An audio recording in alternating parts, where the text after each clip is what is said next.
여러분이 선택한 시술로 평생 후회하거나 치명적 손상이 남을 수 있으니 신중하게 선택하시길 바랍니다. 안녕하세요. 프라이빗 리버스 에이징 클리닉 물피부과 대표원장 최윤덕입니다. 반갑습니다. 요즘은 사진이나 영상 촬영 등 SNS 같은 그런 매체들이 되게 일상에 중요하게 되면서 대부분 좀 더 젊어 보이거나 아름답게 보이기 위해서 여러 가지 시술들을 많이 받고 계십니다. 그런데 그런 시술 방법들 중에서 좀 더 드라마틱한 결과를 위해서 극단적인 시술 방법을 선택해서 치명적인 손상을 입거나 아니면 평생 후회하게 되는 그런 사례들이 많다 보니 오늘 제가 몇 가지 시술 케이스에 대해서 좀 말씀드리려고 합니다. 첫 번째는 눈밑 지방인데요. 눈밑 지방을 치료하기 위해서 여러 가지 시술 방법을 선택합니다. 이제 그 중에서도 과거부터 많이 했던 게 파안검을 절개하는 수술적인 방법인데요. 이런 수술적인 방법이 물론 지방을 제거하면서 눈 밑에 있는 주름, 늘어진 피부도 제거할 수 있으니까 좋은 점도 있지만 치명적인 단점이 있습니다. 절개로 인한 수술 흉터가 남을 수 있고 이 애교살 부위가 손상되고 눈매가 변형이 올 수가 있습니다. 그리고 충분히 꼼꼼히 지방이 제거되지 않았을 때 다시 재발하는 경우도 많습니다. 그래서 여러분들이 당연히 치료 결과에 대한 것도 생각을 하셔야 되지만 이 치료 후유증으로 남을 수 있는 그런 흉터라든지 애교살 손상이라든지 눈매 변형이라든지 또는 재발의 가능성도 꼭 염두에 보시고 선택하시는 게 좋겠습니다. 제가 아는 눈밑 지방 교정술에 대해서 여러 번 말씀을 드렸는데 한번 꼭 참고해 주시면 좋겠습니다. 대부분 수면 마취를 하는 이유는 당연히 병원 입장에서는 시술 시간을 절약할 수 있고 그리고 환자한테 설득하기가 훨씬 좋습니다. 통증을 느끼지 못하고 그리고 훨씬 빠른 시간 내에 시술을 할 수 있기 때문에 수면 마취를 권하지만 사실은 그런 수면 마취에 대한 위험성, 수면 마취로 인해서 그런 시술의 과정이 되게 터프하고 러프해지면서 정말 치명적인 손상을 일으킬 수 있는 그런 부분들까지 여러분들이 고려를 하신다면 가장 안전한 방법을 선택하시고 가능하면 수면 마취가 아닌 국소 마취로 할 수 있는 그런 시술 방법을 선택하시면 좋겠습니다. 나이 드신 분들이 흔히 나이 들면 한 번은 당겨야 해 이렇게 표현하시는 것들이 이제 나이 들어서 처진 볼살, 소위 이제 심술보라고 하는 거, 그리고 이중턱을 좀 개선하기 위해서 안면 거상술을 많이 받으십니다. 이 안면 거상술이라고 하는 수술은 이 귀 앞쪽으로 해가지고 이 볼 전체를 근막층까지 이제 박리를 해서 이제 늘어진 일부 조직은 절제를 하고 이제 봉합해서 이렇게 당기는 거죠.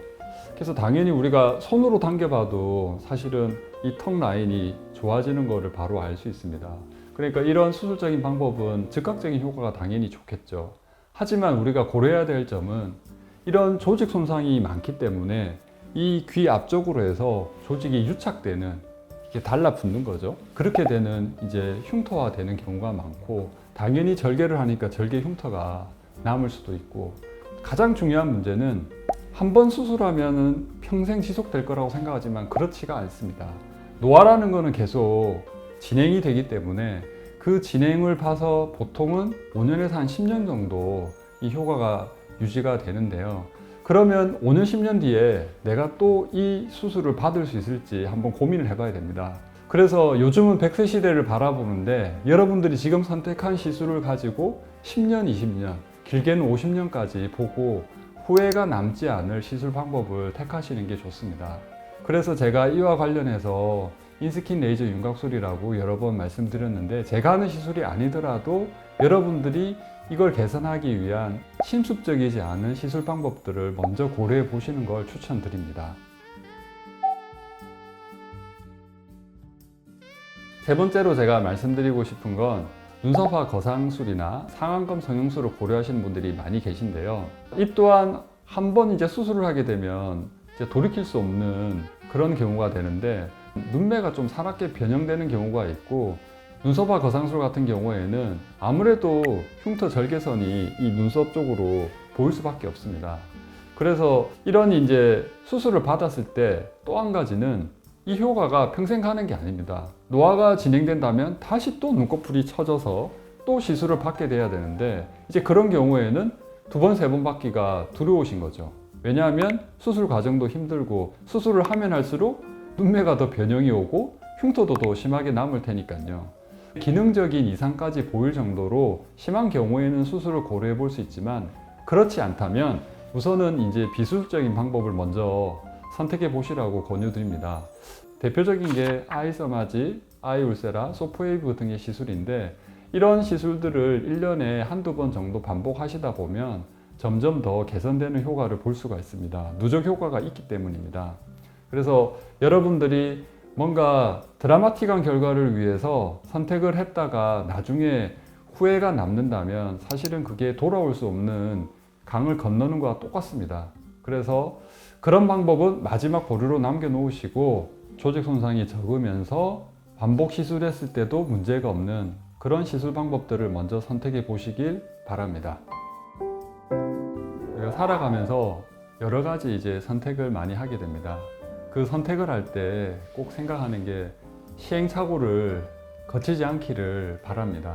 그 중에서도 우리가 미모를 위해서, 더 젊어 보이기를 위해서 선택하는 이제 시술에 있어서 평생 후회가 남는다면 정말 안타까운 일이 아닐 수 없습니다. 그래서 오늘 영상을 보시고 여러분들이 어떤 시술 방법을 선택하더라도 충분히 설명을 듣고 숙지하고 이해한 다음에 시술을 선택하시면 후회가 덜 남을 수 있을 거라 생각합니다. 오늘 영상이 도움이 되셨으면 좋겠습니다. 감사합니다.